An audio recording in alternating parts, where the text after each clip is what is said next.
Good afternoon, Head of Office and Representative of Abuja, UNESCO, Executive Secretary, National Institute for Cultural Orientation, and Director of Nigerian Language Development Center.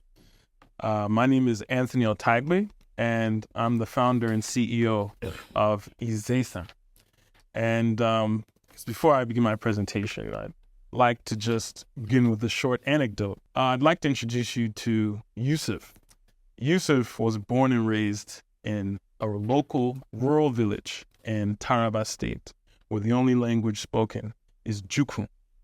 And at a certain point in time, Yusuf becomes of age to go to school.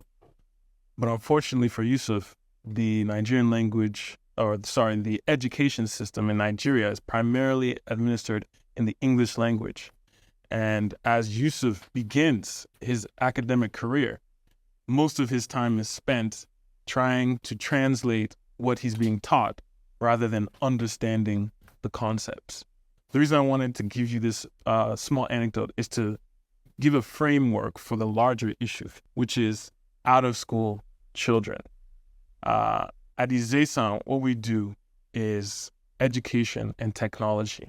And we believe that by using languages, that is indigenous mother tongue education, we can harness it to be able to improve the education and qualitative outcomes for children in Nigeria. We believe that the consequences of allowing our current trend right now, which is primarily teaching in English, to continue will result in a literacy rate that is heavily below global standards and an out-of-school population that is steadily increasing every single year. However, the Federal Ministry of Education in 2022 passed the National Language Policy, which coincided with the UNESCO's pronouncement on the International Decade of Indigenous Languages, which we believe was a huge step towards safeguarding our culture and our languages and also improving our education. However, the minister at that time said that there wasn't enough resources to implement.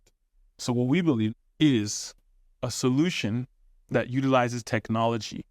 What we do at Izesan is we use mother tongue, that is Nigerian indigenous languages, to teach children. And so how it works is we work with schools. And what we do is we teach the teachers how to use our software so that they can also teach their children using the software.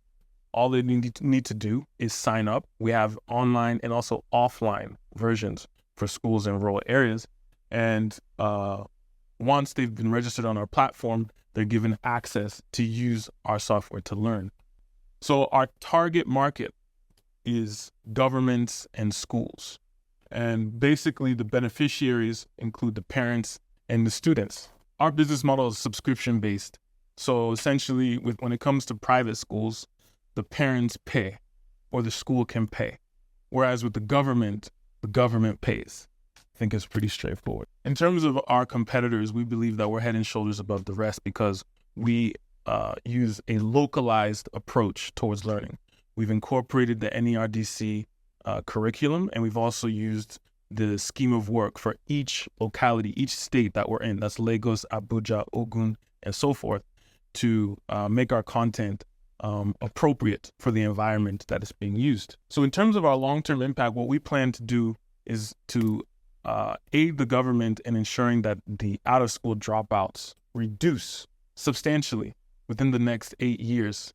But besides that, also, from a qualitative standpoint, is to increase literacy, because that's one of the biggest, what's really plaguing the country. What we're currently working on is we have a partnership with the Enugu State government, with the Ministry of Education, to use Igbo to teach STEM. So their smart school that they've recently inaugurated has just started this year, and they've already incorporated our software in teaching science using the Igbo language. Additionally, we have a partnership with the National Institute for Nigerian Languages, who they act as a peer reviewer and also help us to create more content so that when we digitize, we're able to cover not just major languages, but other languages that aren't as well represented. So what we would like to gain from this stakeholder meeting is more partnerships.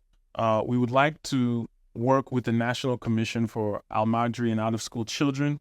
We would like to also work with Universal Basic Education Commission and any other agency that can help us to reach the disenfranchised populations that don't have access to quality education.